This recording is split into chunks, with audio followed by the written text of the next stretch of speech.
جب دنیا کی تاریکی بڑھ جائے تو دل کے چراغ اللہ والوں کی باتوں سے روشن ہوتے ہیں۔ اللہ والوں کی صحبت اختیار کرو، کیونکہ ان کی صحبت میں دل زندہ ہو جاتا ہے۔ دنیا کی محبت سب سے بڑی مصیبت ہے اور اللہ کی محبت سب سے بڑی نعمت ہے۔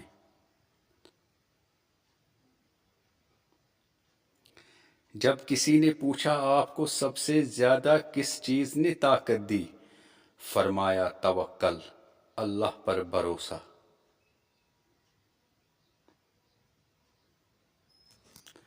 اور پھر وہ جملہ جس سے وقت کے فرعون لرز گئے، فرماتے ہیں جو اللہ کا ہو گیا دنیا اس کی غلام ہو گئی۔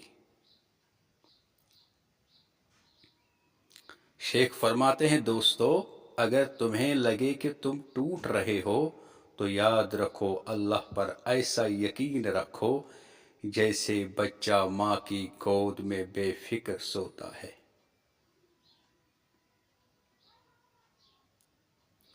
فرماتے ہیں میرا مرید وہ ہیں جو اللہ کا ذاکر ہیں، اور ذاکر میں اس کو مانتا ہوں جس کا دل اللہ کا ذکر کرے۔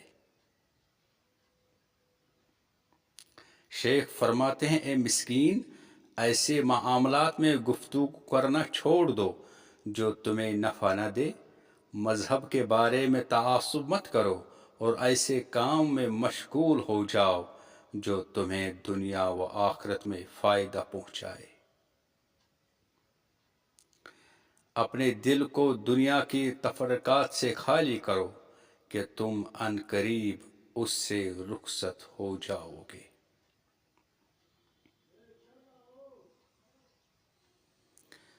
دنیا کی خوش عیشی کے طالب مت بنو کہ یہ تمہارے ہاتھ نہیں آئے گی۔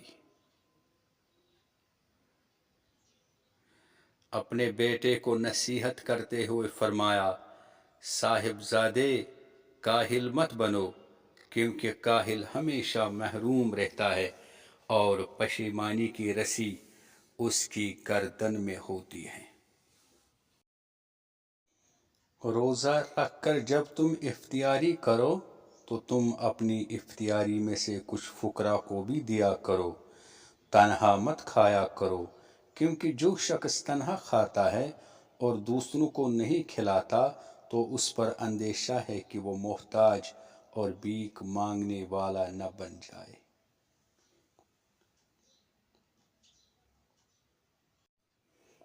خدا کے خاص بندوں کی غیبت اور بدگمانی مت کرو کہ وہ سم قاتل ہیں۔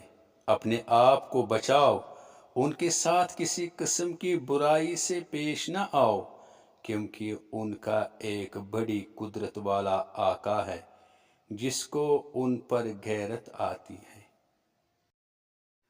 اللہ والوں کی صحبت اختیار کرو، کیونکہ ان کی صحبت میں دل زندہ ہو جاتا ہے۔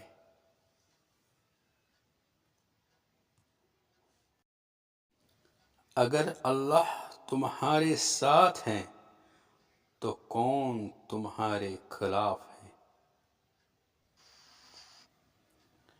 آپ دوستوں سے یہی گزارش ہے کہ اس چینل کو سبسکرائب کریں، شیئر کریں، ساتھ ہی لائک کریں، کیونکہ روشنی صرف اپنے لیے نہیں سب کے لیے ہے۔